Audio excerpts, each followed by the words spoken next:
Hello বন্ধুরা, আজকে বানাবো পালং শাকটা পিষে ডিম দিয়ে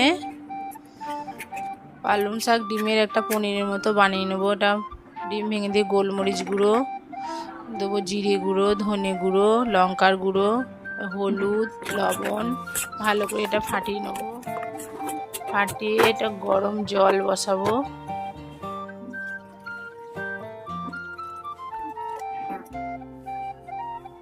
জলটা গরম হলে একটা ডিব্বার মধ্যে অল্প তেল লাগিয়ে নেব। তেল লাগানোর পর ডিম পালং শাকটা যেটা ফাটিয়ে রেখে দিয়েছি এটা দিয়ে দেবো।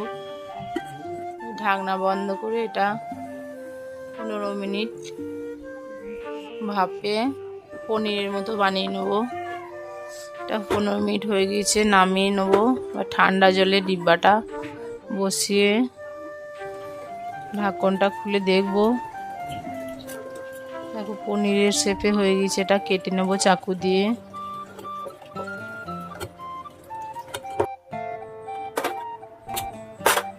এবার এর জন্য মশলা বানাবো। কড়াই গরম হয়ে গেছে, তেল দিয়ে দেবো। এই তেলে এইগুলো পিস পিস করে কেটে নিয়েছি, পনির হিসেবে ভেজে নেবো ভালো করে, লাল লাল করে। এপিট ওপিট ভালো করে ভাজা হয়ে গেছে। এবার ওই তেলে ফোড়ন দিয়ে দেবো, গোটা গরম মশলা, তেজপাতা, শুকনো লঙ্কা। মশলাটা এর মধ্যে দেবো পেঁয়াজ বাটা। পেঁয়াজ বাটাটা একটুখানি কষিয়ে নিয়ে পর দেবো রসুন বাটা, আদা বাটা। এবার দিয়ে দেবো টমেটোমের পেস্ট। তারপর দেবো হলুদ গুঁড়ো, তারপর দেবো ধনে গুঁড়ো, জিরে গুঁড়ো, লঙ্কার গুঁড়ো। ভালো করে মশলাটা কষিয়ে নেবো। মশলা থেকে জল ছেড়ে গেছে, আর একটু টমেটোমের পেস্ট দিয়ে দেবো। ওই পনিরগুলো ভাজা ছিল সেগুলো দিয়ে দেবো।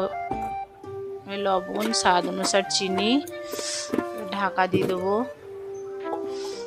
10 মিনিট ফুটবে, এবার নামিয়ে নেবো। মাখা মাখা হয়ে গেছে, এবার নামিয়ে নেবো।